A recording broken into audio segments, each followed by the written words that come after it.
celebrating and showcasing some of the most amazing people around the world who are doing incredible things to make our world a better place. This is CUTV News. I'm Jim Masters. Today we spotlight best-selling author, speaker, and entrepreneur Charlotte Canion. Charlotte is the author of You Have to Laugh to Keep from Crying: How to Parent Your Parents, a survival guide for adult children caring for their elderly parents. The book is divided into love, respect, patience, and forgiveness. From her heart, she wrote down things that made her smile, that made her laugh, and made her cry. It's often been said that no one cares for the caregivers. Well, Charlotte Canion knows the experience all too well, having been the caregiver for 3 parents. She was the caregiver for her live-in father-in-law who developed dementia, her mother who was diagnosed with Alzheimer's, and her father with Parkinson's, all at the same time. She says her passion is to help people who are going through the same experience that she went through, so they don't have to learn these lessons the hard way. She wants to help people find the humor in everything and make the person they're taking care of laugh as well. It's those cherished memories you create that will sustain you. Charlotte Canion is also a highly sought-after public speaker on caregiving, parenting your parents, and motivation. She joins me right now in the CUTV News studio to share more about her amazing book and her life's journey. Charlotte, thank you so much for joining us in the studio today. Thank you, Jim. It's my pleasure. It's an honor and a pleasure to have you with us. You have an amazing and remarkable story, and I can't wait to share it with our audience right now. You've lived an incredible life in so many different areas and arenas, specifically your own personal life and what you've dealt with parents. And you've been such an inspiration for so many others with the book you've written and the workbook that accompanies it as well. What inspired you to write this amazing book? Well, I started this journey about 15 years ago when my husband, who's an only child's father, came to live with us. So my father-in-law, he was the best house gift you could ever have. I mean, he took care of everything, did the dishes and vacuumed, and just, it was a pleasure till he started showing signs of dementia.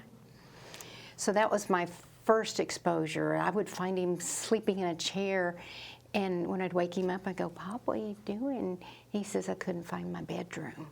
And he'd be like 5 feet from the door to his bedroom. So the dementia hit. Well, about the time it got diagnosed, my mother was diagnosed with Alzheimer's, and my dad was in the early stages of Parkinson's. So I kind of call it baptism by fire. I was tossed into the arena. As I said, my husband's an only child. I'm the only female. I have a brother that lives 3,500 miles away. Oh boy, yeah. So it just fell in my lap. So it all fell in your lap. And what women do is we just step up and take care of whatever we have to do. Caretaker. So that was kind of the beginning of the journey.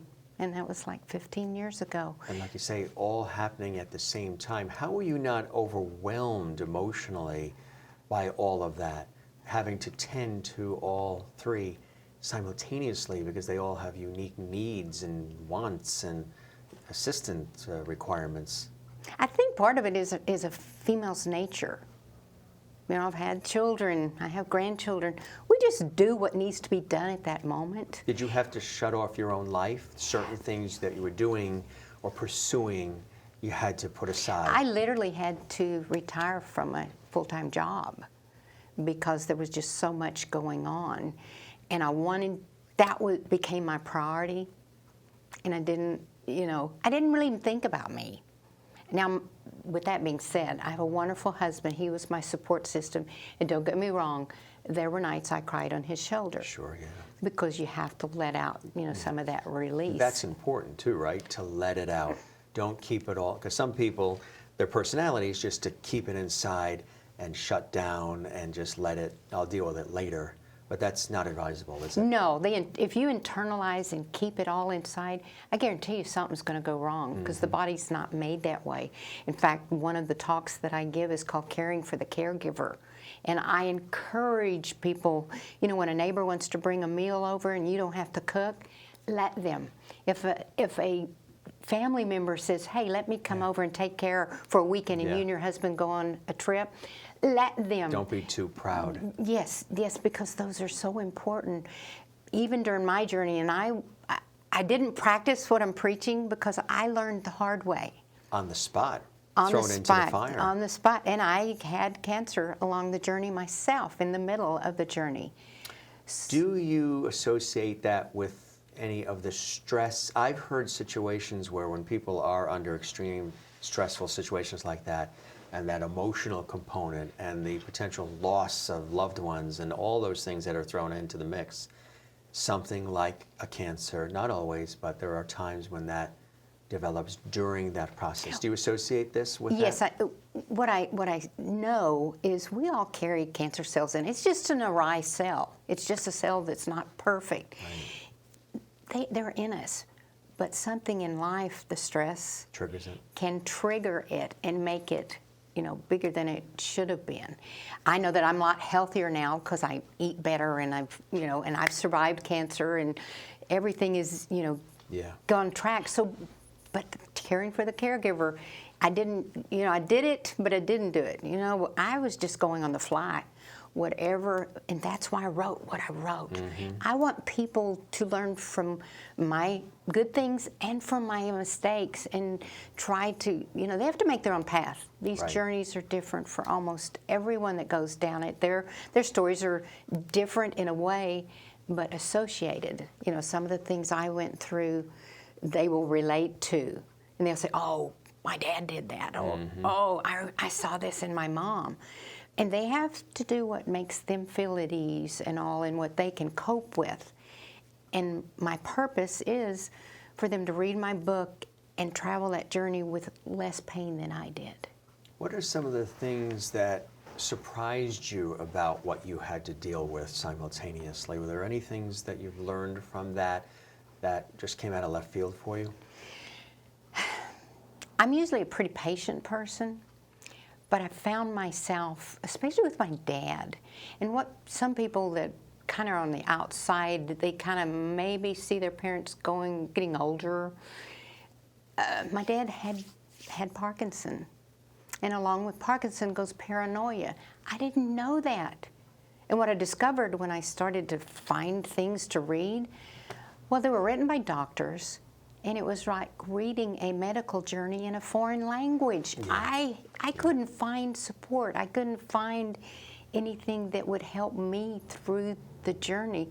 So I found myself getting frustrated with my dad, and at some points almost saying, "Dad, I can't deal with this. Just let it go." Right. Because his paranoia was becoming overwhelming. yeah, overwhelming Right. to me. And my dad was a Marine, so I want you to know I never talked back to my that dad in my direction. whole life in that tone.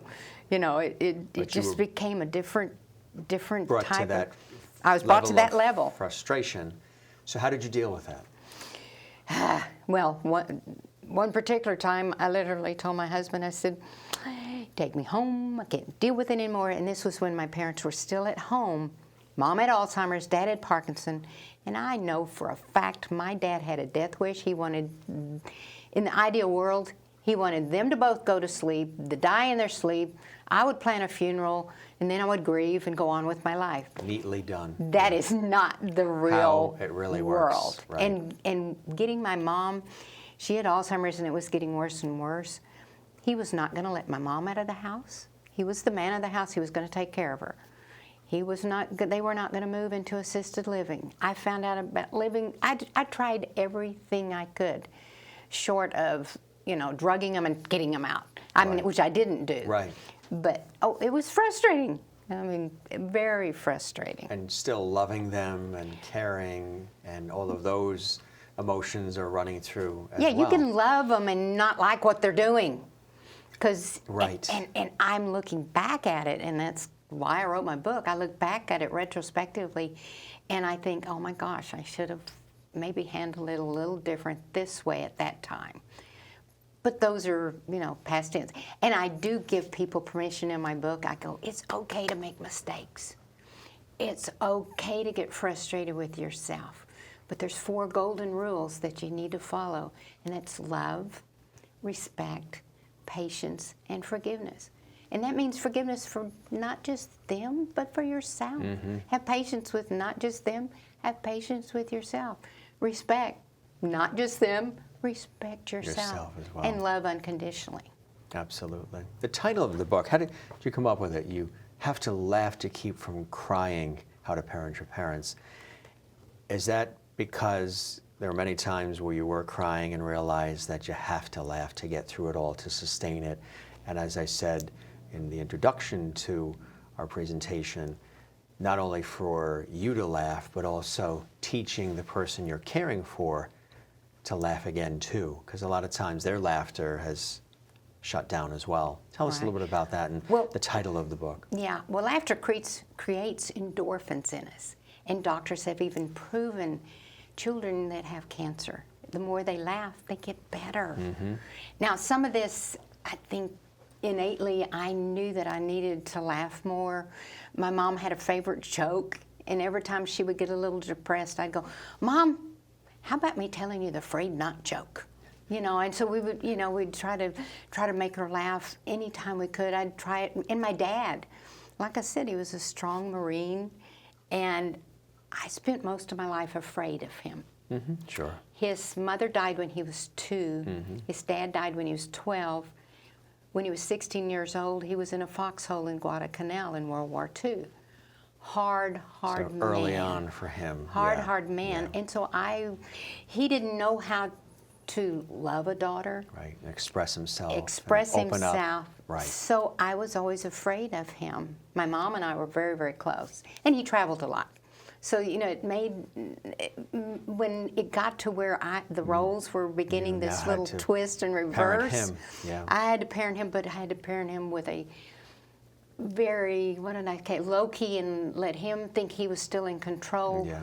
But I don't want to call it manipulating. No, but it's... But you do manipulate the situation so that everybody benefits. That it comes to a good outcome rather than, you know, a not so good out. And like I say, every situation is different. And I learned, like I say, my purpose in my book is just to help people not stumble over maybe some of the same ones that I did. Absolutely. So the book itself, how would you say you have formatted it in terms of beginning, middle, end, the transitions and the stories that you tell throughout the book as people go from scenario to scenario? Tell us about the thought process of the way you wanted the book to sort of play out. Well, I think I said earlier, love, respect, patience, and forgiveness. That's kind of how I laid the book out. So to me, one of the most important was to give positive, loving stories. So the first section of my book is stories that'll make you laugh and give you that warm, fuzzy feeling. And then I went into respect, which got a little bit harder because there were times when, and I've had girlfriends who were taking care of their fathers, and as a matter of fact, I have a friend that's a judge. Her parents live in Florida. They're in their 80s, but she comes from a large Italian family from New York, and she was driving them from Florida to New York in their car. And she was taking the least resistance route, but Daddy was in the back seat telling her she was turning the wrong way. She literally called me from the car, "Charlotte, what am I doing wrong? I'm arguing with Dad and we're getting frustrated." And I said, "Anna, take a deep breath." I said, "Did you tell your dad he was wrong?" And she said, "Yes." I said, "Wrong, you're wrong. Your dad is always right, or your mom's always right, or wherever they're right. But if your dad says you've turned down the wrong road, say, 'Yep, Dad, you're right. I turned down the wrong road, but you know what? It looks really scenic. Why don't we take this route just for something different?' You got what you knew was best, and he felt like he was, okay, you know, Sissy's doing something different, but it's okay." That's fantastic. And from respect, what was next?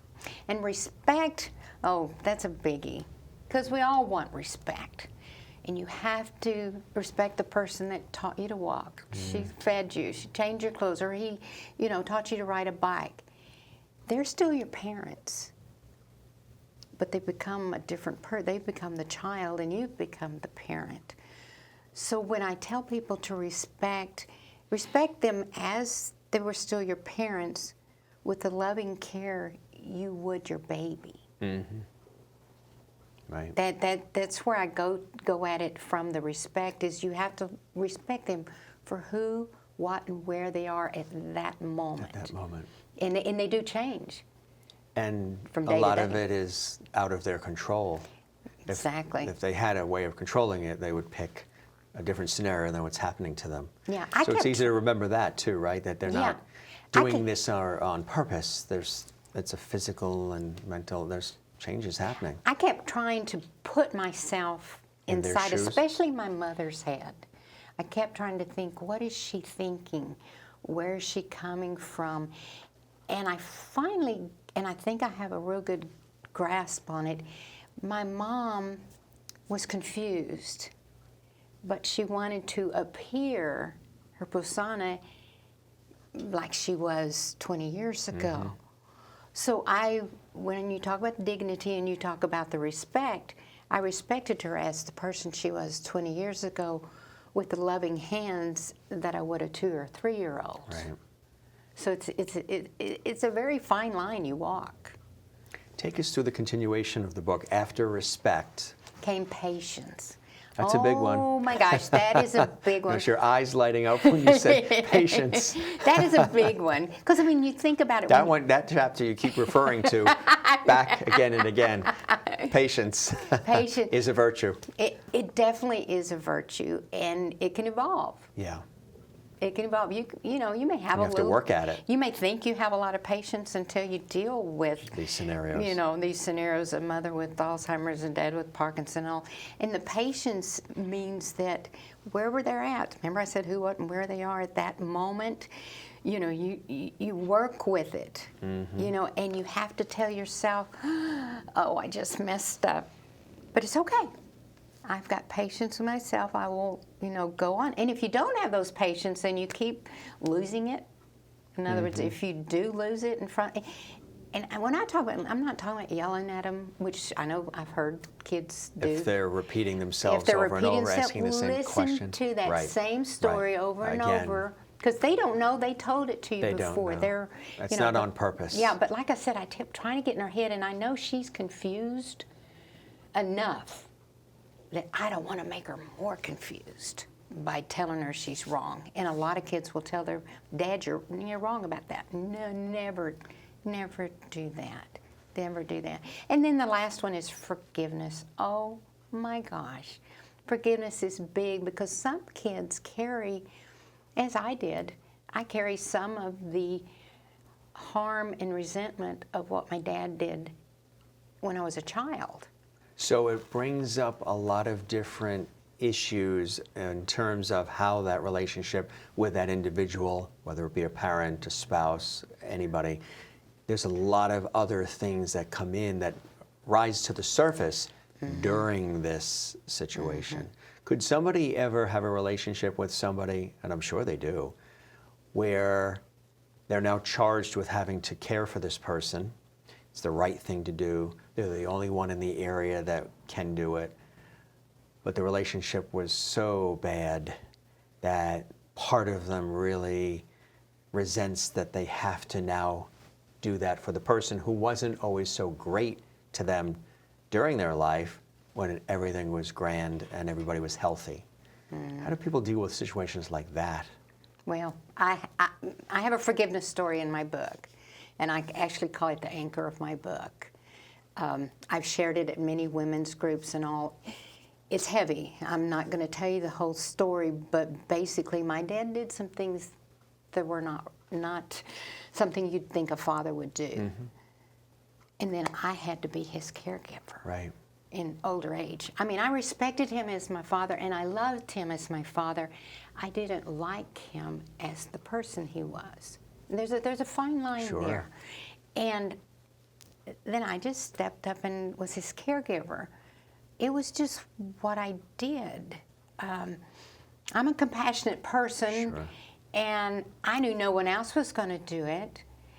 And it was almost, how do I say that? It was almost a redemption story because the father that I had always wanted finally showed up. It might have Right. been the last 18 months of his life. More mild-mannered or more... He asked for forgiveness. He told did. everyone he was sorry. It is a powerful story of stepping up. And I think if I hadn't, and I mean, the good Lord has given me whatever talents I have, but if I hadn't stepped up and been the daughter, I could have stuck him in a home and ignored Just him. done, yeah. But I showed him the love and compassion that I want people to show me, or my kids to show me, all the way to the day he died. And then I got the reward of him getting the forgiveness from me, and I forgave him. It's a two-way street. It was a gift. Yeah, and he got a gift Both of you. because that doesn't happen. I have ladies that come up to me all the time and they say, "How did you do that? How did you care for your father when he did what he did?" And I go, it's what God wants us to do. He wants us to forgive people of their shortcomings. You've also said that God told you to write this book. Oh, yes. Tell us about that. Neatest Tell us story. about that. My mom died on January 1st of 2016 at 93. Lived a beautiful life. And I have to tell you, 6 weeks before she died, God gave me another little gift. My mom knew who I was. Now, when I say that, Alzheimer's will go in and out. It has the ebb and tides. And some days I would feel like she knew who I was. Some days I think she thought my husband was her husband because they're kind of built the same stature. Right. But 6 weeks before she died, I always have this little ritual before we leave. We hug and we kiss and we blow kisses, and I go out the door. Well, as I'm blowing kisses and heading out the door, I hear this, "Charlotte, get back here." You have no idea how fast. Sure. I ran back to my mother's side. Sure, yeah. That was a gift. And not knowing, I mean, she was already on hospice, so I mean, she could die any day, or she could live another 6 months or a year. Right. But 6 weeks later, she was gone, and I know that was a gift from heaven. So then she passes away, and I have this beautiful funeral, for her, and I get an email, and it's inviting me to a writer's seminar, and God says, "Now write your book." Of course, I had to go, "But God, I didn't do good in English." And okay. He says, "We have editors for that." But God told me to write this book and share my journey. And it was just like you and I are talking. Sure. It was so real to me that that's where I went. And 11 months later, my book is in my hand. So from that point, 11 months, this book developed? Wow. Now, what was the writing process like for you? Was it harder to start the writing process, or harder to know when to end and finish the book? Well, I had been journaling along the way. Good thing And the to reason do. I did is because I don't know if I mentioned, I have 18 grandchildren. And I wanted to share some of the stories, because what happens when you get older is you go back and remember things when you're younger. Right. So I wrote stories down that would happen at the nursing home. I even took little recorders and would record my mom.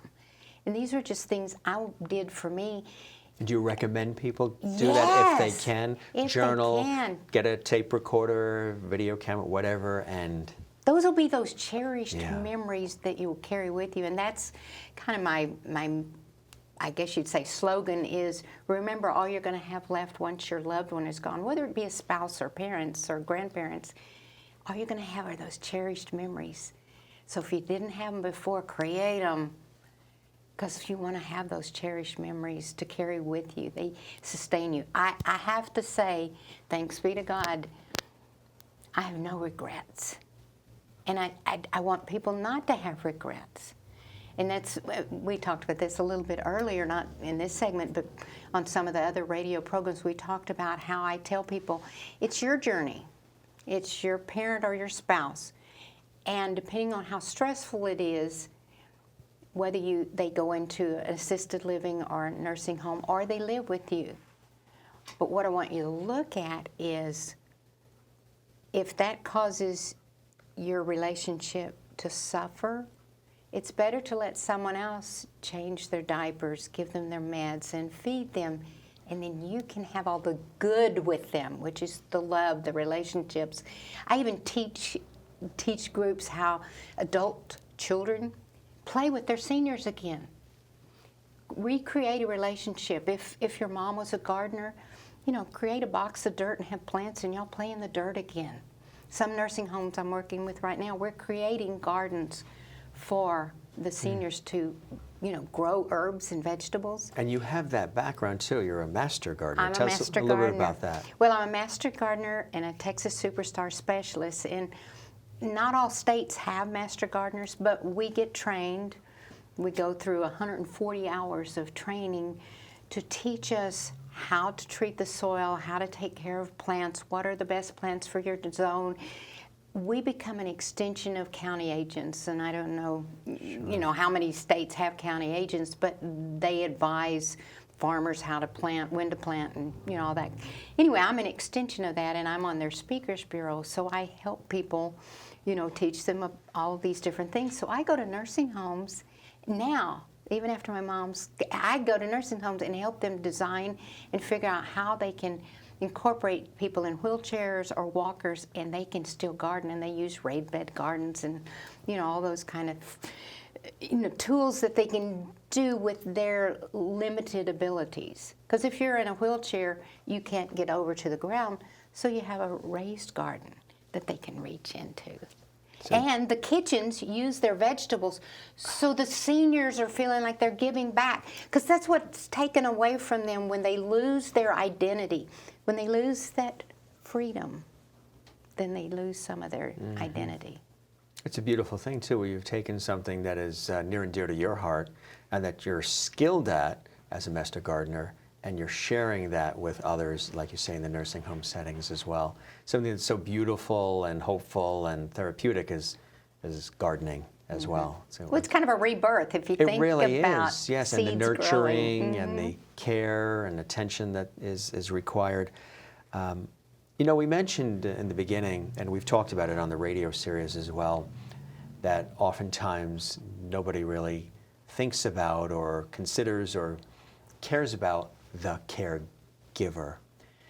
That's huge, because there's a wealth of statistics proving that the caregiver oftentimes falls ill, has emotional situations, financial ruin. There's a lot of different things that can happen to the caregiver if attention isn't given, whether it's self-attention, making sure you're taking care of yourself, or getting the support from others, whether it's a group that you speak to weekly, or it's perhaps from the advice of experts like yourself, other family, friends, neighbors. It's important to care for the caregiver, right? Oh, definitely. And like I said earlier, that's one of my topics, is caring for the caregiver, and the first link is find you a group. Find you someone, like-minded people that are going through the same journey. Their journey may be down this road or this. They're all vary a little, but they have like-minded. They need the same questions answered. They just need someone to listen to them. Because remember we said earlier, if you get it out of you, it helps you stay healthier. So the groups are the first thing, and then there's Alzheimer's. All of a sudden, these things were not there 15 years ago. Now right. They are. Right. We have an Alzheimer's Association. We have, I was keynote speaker at one down in Dallas, big Alzheimer's Association. Those are there because they bring in speakers, they bring in people, doctors, they bring in nurses, they bring in hospice, they bring in all the different experts. And it helps you go, okay, I'm not alone. I'm not. And that was another purpose of my book, is I was alone, but I wanted people to know, oh my gosh, I'm not doing this by myself. There's someone that's been down this road with me. And all of a sudden there are other books coming out, similar. There's one of the ex-governors of Wisconsin wrote a book, and it's called My Two Elaines. And he talks about his wife before she had Alzheimer's and his wife after. So there are some, emerging, it's just all of a sudden it's become prevalent. And I think it's because we're living longer. Oh my gosh, we're going to all be the Wonder Woman or bionic people because they're changing our parts and getting us to live longer. It's just for some reason, these little diseases, dementia and Alzheimer's, Parkinson, and other aging diseases are causing your mindset not to be as normal. The book is also referred to as a survival guide. Tell us about that. I didn't name it that. Actually, Everybody some else people, has, yeah, yeah. they're calling it the survival kit. Yeah. And I think it's because I go through I literally take you from the beginning of my journey to the end.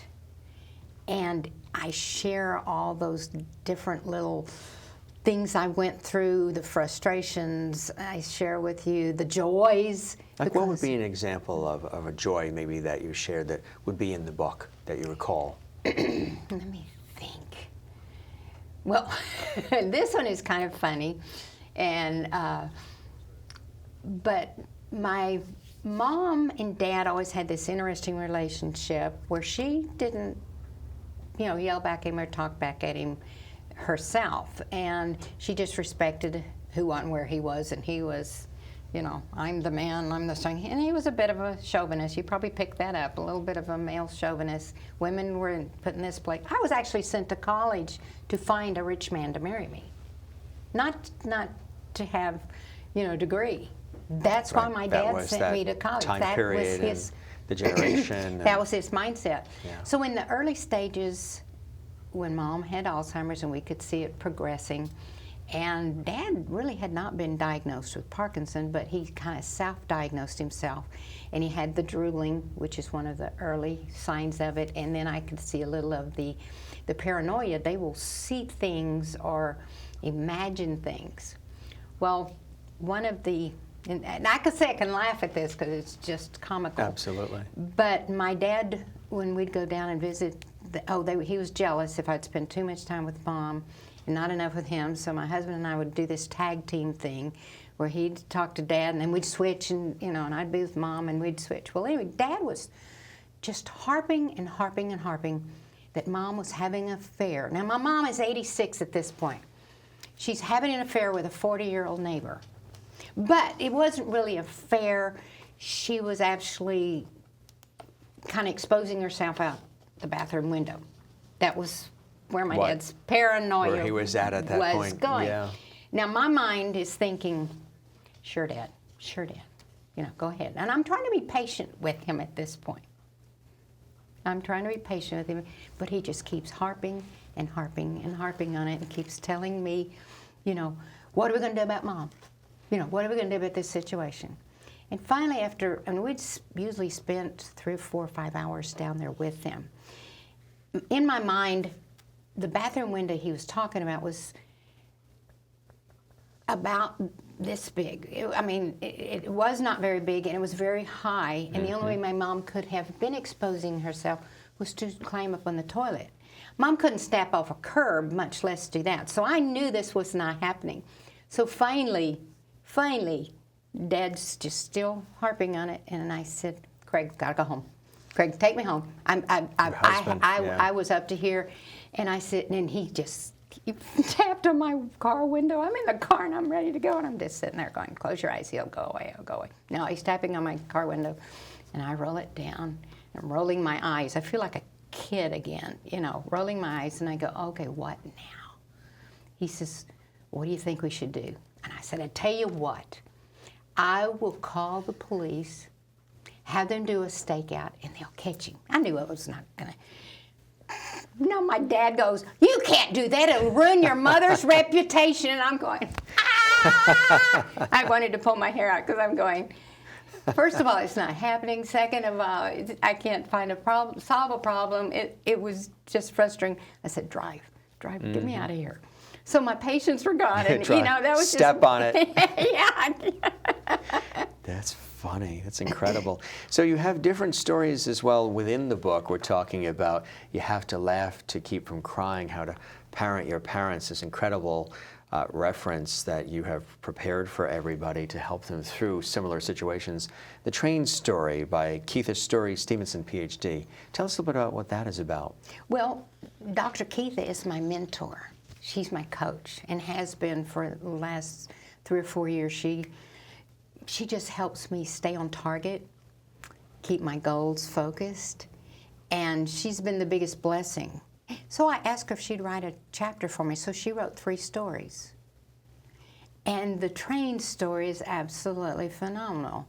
It's about her father. Now, she had as I told you, my dad was a Marine, so mine had a different family. She had a very strong family relationship, and her father she was very, very close to, and her mom, but her dad, she was, you know, she was very close to him. Well, when he got near death, he kept telling her, "Sweetie, my ticket on the train is going to be here. You better call your brothers, have them come, because I'm ready to go."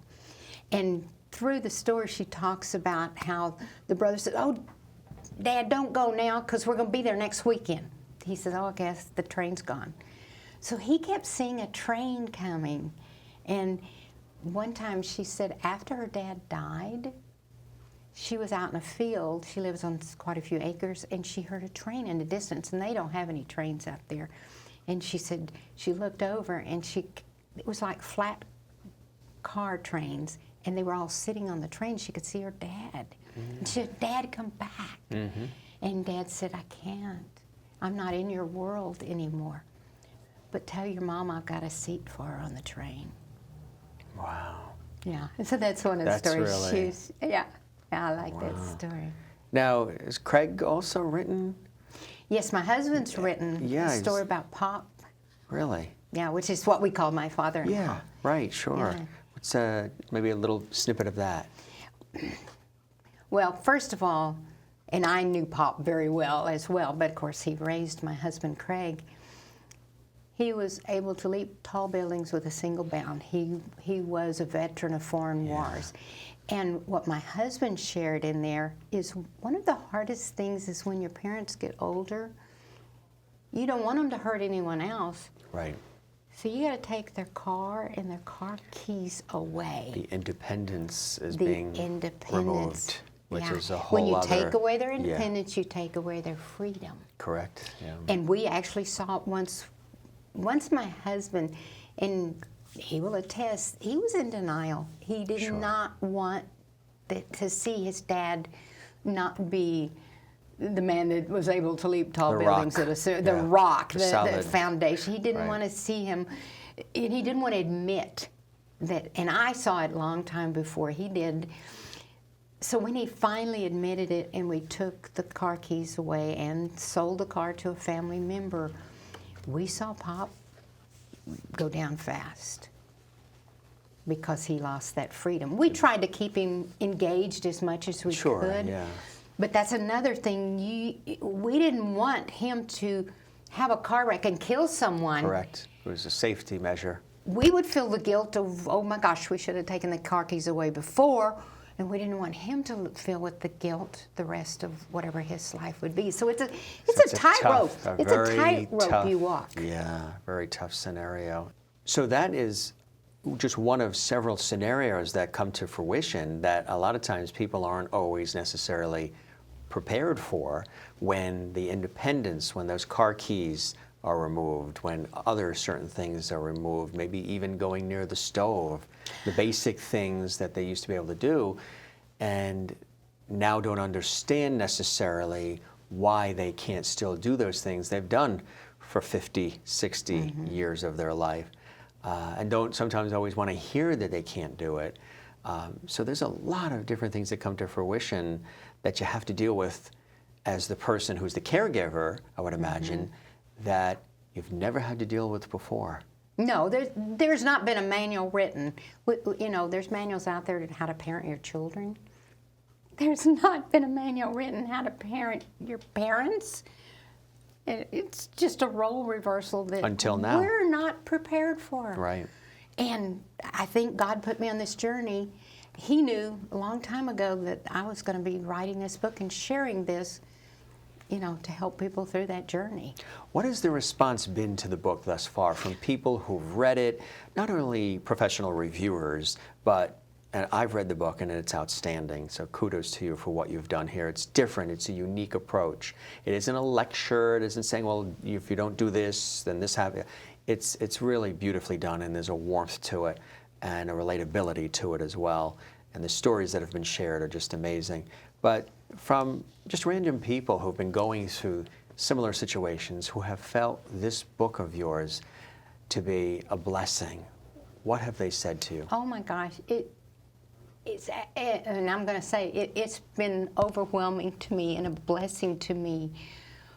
And I don't even have to be speaking. It can be just, where I'm standing there and I've got my books on a table and people read it and I share little snippets of it. They go, thank you. Thank you for sharing your story. People that read my book, they go, oh my gosh, can I call you? And you wouldn't believe how many people have my phone number. They feel very close to you. And they want to hug me. As if they know you personally. Yes, they want to hug me. It's a beautiful thing. It blows my, I'm a hugger anyway. So that just, I'll tell you a quick story. 2 weekends ago, I told I'm a master gardener, and I was at the Texas State Convention. Well, wherever I'm going to have, I have another product as well that I've invented. I don't know. I'm on this journey. It's crazy. Ride it. Roll with it, right? Keep going. But anyway, I've got my books over here. And the show was almost over. It was slow. The last hour of shows are always slow. And one of the Texas A&M security guards is walking by, and she'd been walking by the whole weekend. And she walks by, and she said, I've been noticing your product, and I noticed your book. Can you tell me a little more about your book? Well, we talked for about 10 or 15 minutes. The next thing I know, she's opening her heart to me, telling me her relationship with her mama.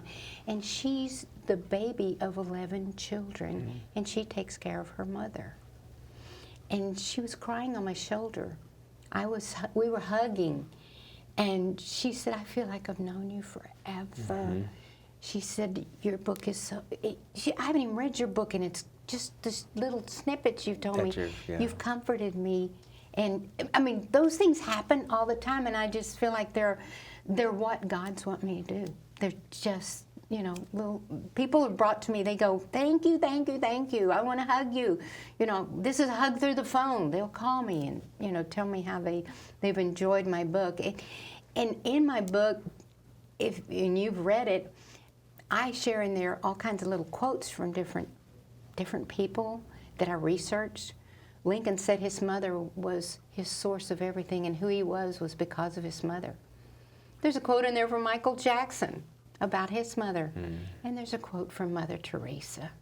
So I researched things because actually I wrote my book for me, because it was therapy for me to share those stories. Had to be. That's why I also created the journal, so people could share their stories with themselves and do therapy and write down their stories. Talk about that too, because you have, accompanying the actual book itself, you have this phenomenal workbook here that I think is really terrific. And inside the workbook, we'll just show this to the camera here, you have some really, really beautiful things. There's, of course, a wonderful picture of you and your mom. But you also have these open spaces available for people to make notations and things of that nature. Tell us about how this book accompanies the main book as well. This is, again, spiral bound, and it really is a workbook, almost like a daily workbook. How does this work?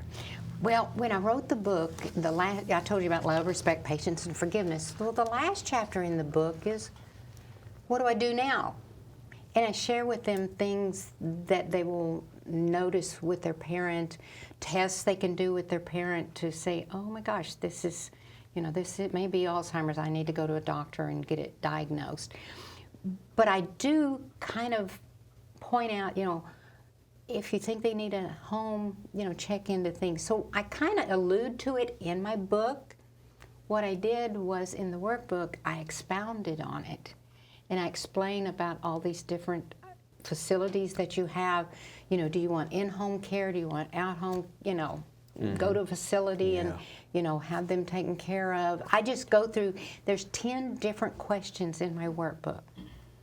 And Alzheimer groups, like the ones I mentioned earlier, are using my book, and they're posing that question and reading the scenario, and they're saying, okay, share with me, what your thoughts are on this right now. And they go around the room, and everyone is able to share what that meant to them and how they can apply it to their journey, how they can apply it to their mother. Can you tell me what nursing home your mom's at? Or they can share with each other. But there's places for them to write, and what I want them to do is keep notes in there. And it's something may trigger that, oh, I need to ask the doctor this. It's a place to keep it all together because people are so notorious for writing on a napkin. Sure, and then throwing it A out or scrap of losing paper, it. and it Right. not stays collected. So the workbook itself has those areas, like we said, those opportunities where you can do that right here, which is terrific. And one thing I put in the back of the book, and I have to give a lot of the credit for following up. I told you Dr. Keitha Story Stevenson is my mentor and my coach. She said, Charlotte, you need to follow up your book with a workbook journal. That's why I have a workbook, because she kept me on So target. it started with this book here, and then the idea of having the journal, which is this, came second. And they pair off each other beautifully, don't they? Oh, the two. definitely. Yeah, now usually if I sell one, I sell them both. They come together. They're a set. And there's information in here which is very helpful too, like make the right decision for you and your parents, finding the right facility if there is a facility that's needed, never be afraid to ask questions, residency, housekeeping, meals, etc., assisted living, nursing facility, whatever it may be. Ask to meet the staff, the day, night, and weekend staff. Different things like that that when you're in the throes of it all, you don't always think about all that. but you've sort of laid it out beautifully with the workbook and, of course, with the main text going together. In addition to all of this, which, again, is a blessing for so many people, you also do speaking engagements, and you've been telling us about some of the projects you've been working on. Tell us about the speaking engagements and what those are about and what those are like. It's kind of a journey through my book. You know, I try to help people and bring them out. I will share one or two of my stories. There's usually a topic, whether it's caring for the caregiver or Alzheimer's and what do I do now or in a certain situation and all. And I had a lady, I was speaking to an Alzheimer's event, and this lady came up to me afterwards and she said, thank you for sharing your story about your mom driving the Alcan Highway back to Texas, one of the strongest. I mean, I look at her as one of the strongest women I know. Actually, I've now written a little short story that's going to be published for the Alcan Highway because she drove it in 1960. Wow. Yeah. Anyway, but she says, my husband and I did that, but now he has Alzheimer's, and I'm caring for him. And first thing I asked her is, do you still have him at home? And she said, yes, but he's getting frustrated with me. And so I asked her, I said, what was his passion? What was his career? Did he love what he did in his career?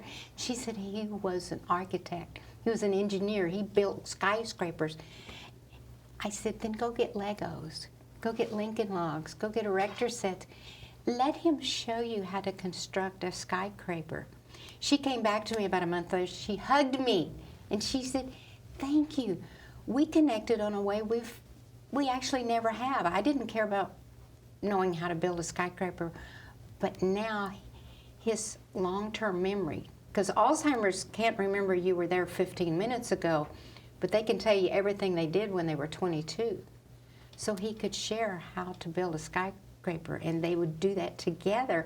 So it gave them a new level. That's why I said earlier, I said adult children playing with their seniors again.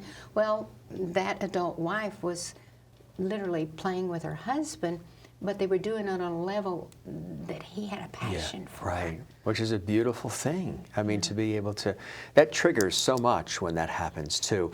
And it sort of re-energizes the existing relationship too, brings them closer, doesn't it? Yes, because they're both frustrated. Yeah. You know, So there's the husband is link frustrated now. because somewhere in his head he knows, I'm not saying the right thing or I'm not here, and the wife's frustrated because she's going, I've lost the man I love. Communication is very essential, right? Open communication between yourself and the individual, in this case the parent, keeping the lines of communication open. Right, with the respect. With the respect. With the respect, And yeah. the love. The and love, patience, respect, patience, and forgiveness. The forgiveness, yeah. the essentials. Those are essentials in all aspects of life anyway, right? You know Aren't what? they If really? if we people in the world would treat each other with those 4 rules, can you imagine what a neat world it'd be? Absolutely. Yeah, love, respect, patience, forgiveness. You taking notes? There'll be a quiz after.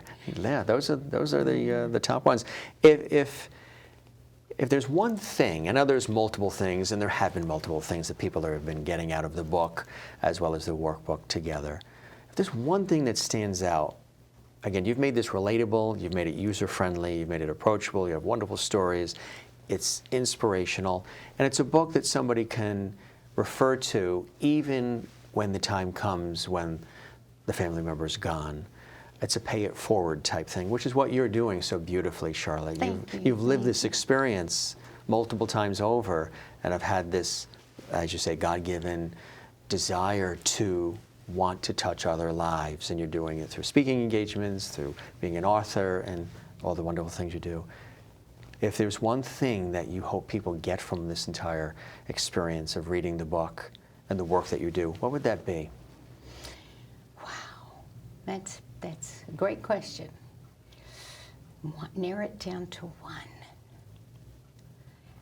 I would really hope that someone that reads my book, that when they've in that journey with the parent or the spouse, that they have no regrets. That they've tried to do the best they can do at that moment for who, what, and where they are. But just to know they've done their best and be full of that, because none of us are perfect and we're going to make mistakes, but to just know you've done your best and be content with that, because it's not going to all be perfect. Right. But I want them to have no regrets. I guess that's probably the question you're asking. I don't want them to have any regrets. I wished I'd have done this. Mm-hmm. I wished I'd have done that. And there was, I'll be honest with you, if I look back retrospectively, there were probably a few things with my dad I wished I'd have done earlier or done a little different. But with my mama, I have no regrets. At all. So you have to really laugh to keep from crying, you have to just laugh like to the keep book from says. And How to Parent Your Parents. Really an amazing book, and just a fantastic way that you formatted it. And again, coming with the workbook too, it's like a part one, part two here that is absolutely a phenomenal way to really go about it. And we applaud you as an author, speaker, and a true mentor too to so many other people, Charlotte. Thank you very much. Thank you. Could you share something from your book for us as well, something that really speaks to your heart? What I'd like to share is a poem I actually wrote for prose for my mom when she was 86, and I call it Hands of Love.